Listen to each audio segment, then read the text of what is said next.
आणि आता एक मोठी बातमी आहे। रोहित पवार यांच्या पीएच्या मुलीचा मृत्यू झालाय। बारामतीच्या रुई परिसरातली ही खळबळजनक घटना। अल्पवयीन मुलीचा संशयास्पद मृत्यू झालेला आहे आणि त्यामुळे आता या संदर्भात तपास केला जाणार आहे। थोड्याच वेळात रोहित पवार बारामती शासकीय वैद्यकीय रुग्णालयाला भेट देणार आहे अशी माहिती मिळते। आताची महत्त्वाची बातमी आपण पाहतोय। रोहित पवार यांच्या पीएच्या मुलीचा मृत्यू झालेला आहे।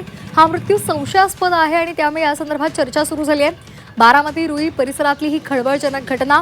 अल्पवयीन मुलीचा संशयास्पद मृत्यू झालेला आहे आणि त्यामुळे थोड्याच वेळात आता बारामती शासकीय वैद्यकीय रुग्णालयाला रोहित पवार भेट देणार असल्याची माहिती मिळते।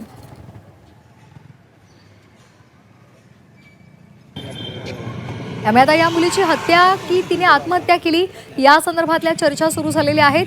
रोहित पवार यांच्या पीएच्या मुलीचा मृत्यू झालेला आहे, मात्र हा मृत्यू संशयास्पद आहे।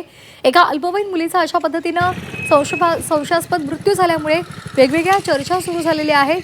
त्यामुळे आता या संदर्भात अधिकचा तपास केला जाणार आहे। थोड्याच वेळात रोहित पवार बारामती शासकीय वैद्यकीय रुग्णालयाला भेट देणार आहे अशी माहिती मिळते। जावेद मुलानी आमचे प्रतिनिधी आपल्यासोबत जोडले गेलेले आहेत। जावेद, काय या संदर्भातले अधिकचे डिटेल्स आहेत? बारामती शहरातील रोई परिसरामध्ये साईनगर येथे या ठिकाणी या अल्पवयीन मुलीचा जो आहे तो मृतदेह सापडलेला आहे। एकंदरीतच सविस्तर अशी याची माहिती अशी आहे की आमदार रोहित पवार यांचे जे स्त्रीय सहाय्यक आहेत त्यांची ही मुलगी आहे।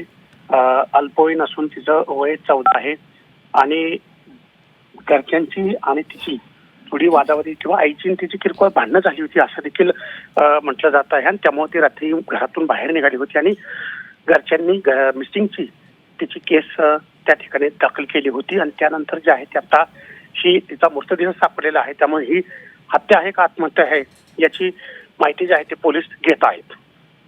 धन्यवाद जावेद दिलेल्या माहितीसाठी।